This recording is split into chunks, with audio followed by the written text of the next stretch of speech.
to see the teddy bear are here to play. If you don't come play with.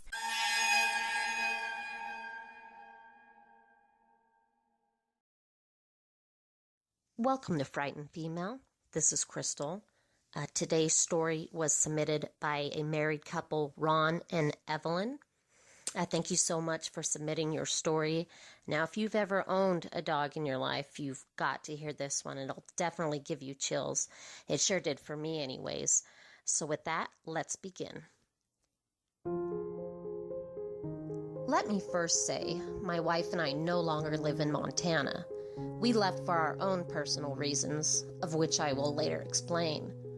I had married 5 years back to the love of my life, and we both decided to leave North Dakota to live in a well-priced ranch house in rural Montana, where it fit our budget better. I had my 2 horses and several chicken coops from my belated father's ranch, and she had brought along her pig, small goat, and 2 house cats. Both of us coming from farming backgrounds, we knew the hard work and skill it took to run a laid-back, yet busy lifestyle. Part-time, I worked at the local feed store baling hay, while daily my wife collected our chickens' eggs and sold them to small-town retail stores and personal friends of ours. Although we had enough on our plate, we both desperately wanted a dog, just to call our own, before having a child anyways.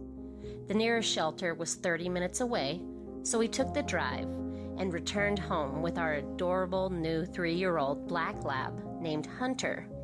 It was the name assigned to him at the shelter, so we just decided to keep it. The puppy was such a joy to be around and quickly adapted to its new surroundings. Most of all, he loved his green tennis ball.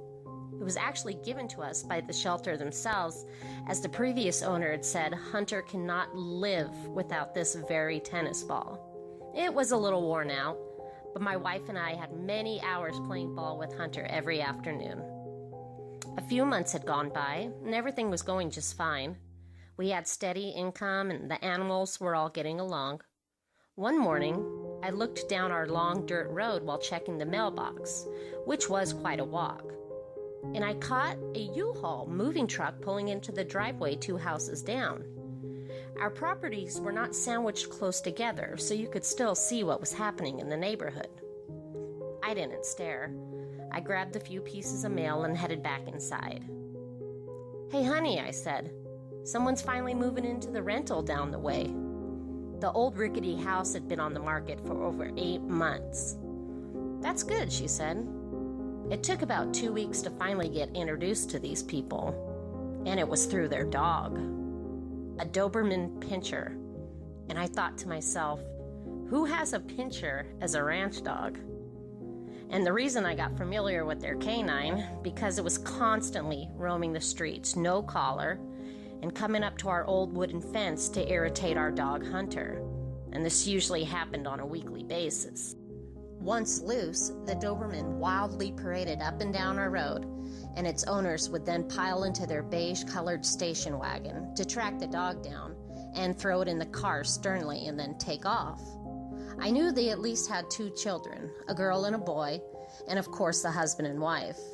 They had never introduced themselves to us. They just passed on by when their dog decided yet again to leave the premises.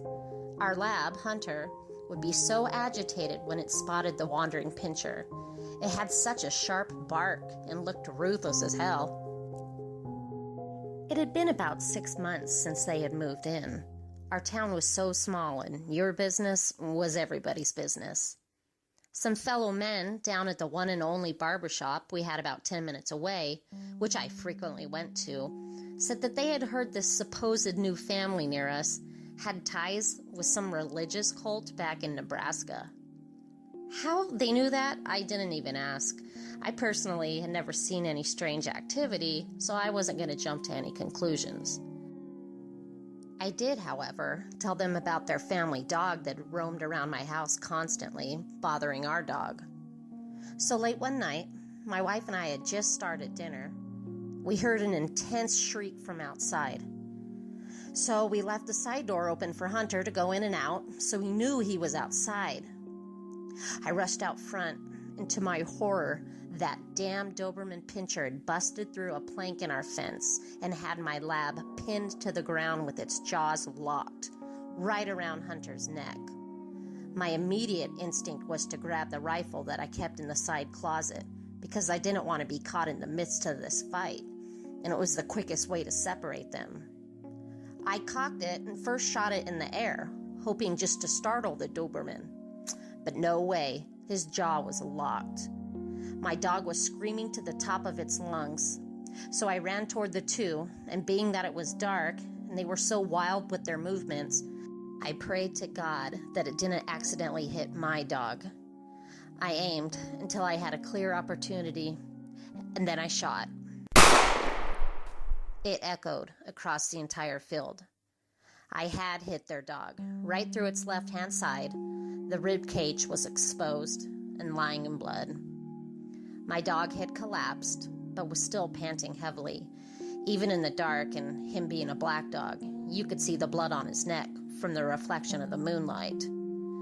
I shouted for my wife.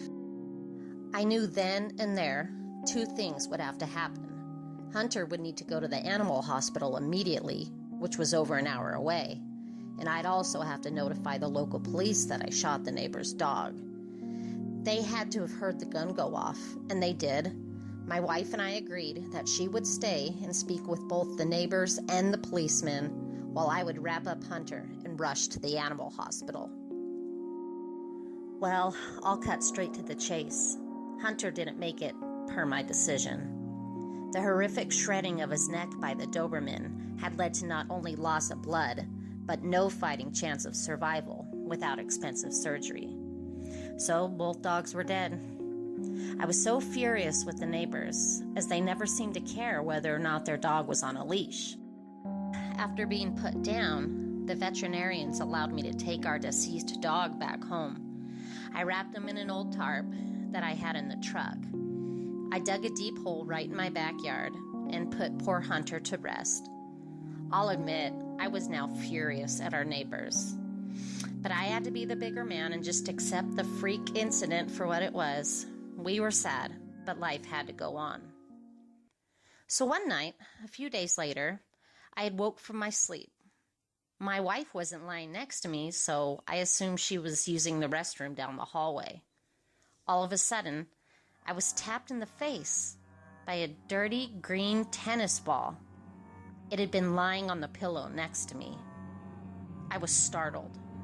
Hunter's favorite toy in our bed?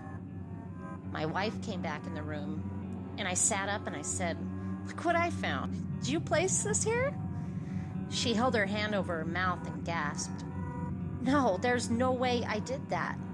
We were in shock because we had kept Hunter's toys in a basket near the washing room, and there's no possible explanation for why it ended up in our bed. Now, I was never a true believer in spirits and ghosts and all that stuff, but this had me a little spooked. It was also a little heartwarming to think that maybe Hunter was looking over us. So another week went by. My wife had to run to town for a quick grocery trip, so I was at home alone. I had the front curtain open facing the road to check on the clouds because the news says it was supposed to rain that day. While I was looking up at the grayness, I then saw the neighbor's beige station wagon pull slowly down the road, and then it just stopped, midway, right in front of our house. A few seconds went by, and then it began slowly creeping further down the way. What weirdos, I thought to myself. Strange people. Maybe they were in a stupid cult like the guys in town were saying. Anyways, I shut the curtain and went about my business. I went to the kitchen sink to rinse out my coffee mug, and as I did that, I heard a loud crash that came from the inside of the food pantry behind me. I was startled and rushed over to open the door, and there on the ground was a bag of Hunter's old dog food that somehow had mysteriously ripped open and spilt all over the ground. What makes it even stranger was the fact that when I stored it, it was placed on the second shelf pushed all the way back, and it was lying flat on its side. So something with some kind of force had to have accomplished this. There were no cats in the pantry, especially with the door shut. How could there have been? I stood there for what felt like an eternity, trying to diagnose how this could have happened. I was starting to get the chills, and so I decided to go out back and check on the horses. I looked over at the spot where I had buried our dog. You could tell where I had made the grave. Poor Hunter, I thought to myself. Later, once I heard my wife pull into the driveway, I went back inside the house. I told her what had happened with the dog food. And then she said, that she was driving back down our road, all 4 of those weird neighbors were standing in a row in their front yard, facing out toward the road, just motionless as she went by. It's not totally freaky, she said. It's just plain weird. That evening, however, that was the final straw for us. After dinner, I had to prepare my feed buckets for the chickens so they'd be ready in the morning. The rain had stopped about an hour prior, and the ground was only slightly muddy. Let's just say it was enough to leave a tire track. I flipped on the back porch light and began my normal routine of scooping and measuring the feed. As I headed toward the first chicken coop with bucket in hand, I glanced over at Hunter's grave. My heart stopped, and I dropped the bucket in horror. The grave had been dug up, and Hunter's remains had been ripped and scattered about the ground just 3 feet away. He had not yet fully decomposed, so I shouted for my wife to come out back. She gasped and was frozen. I wanted to get my gun, but the only thing that stopped me right before I did was seeing the impressions in the dirt that surrounded Hunter's remains. A long trail of paw prints, dog paw prints, could be seen. They weren't Hunter's prints. He was never allowed out back because of the chickens. This backyard was fully secure. And call it what you will, but we were in pure panic. So I contacted the local sheriff, just to be safe, that there wasn't someone from the neighborhood hopping fences. They really couldn't do much except for take down a report and check the area for any strange behavior. He probably thought I was some kind of loony. It was that very night, my wife and I both decided that way too many strange things had happened since the death of our dog. And the weird neighbors, and I know this may seem far-fetched, but I don't think it was something human that dug up that grave. There were no footprints, and my shovel was padlocked in the shed. Maybe the dead Doberman pinscher was part of the cult too. We moved out within 10 days back to North Dakota to stay with friends and family until we got a new place. The house stayed on the market for a while, but eventually it sold. Leaving that place in the moving truck that day and seeing that beige station wagon as we rolled by assured me that we'd done the smart thing. And I'll never go back, but I'll always wonder what really wanted to torture us. The strange neighbors? Some prankster? Or was it the demonic spirit of an evil dog?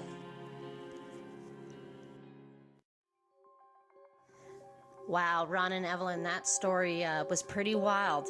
I would be headed for the hills, just like you. Thank you again for submitting your stories. Hey guys, please like and subscribe to my new channel. Submit your true scary stories so I can share them. I would love to do that. Most importantly, please be safe, be aware of your surroundings, and remember to always lock your door. Scare you later.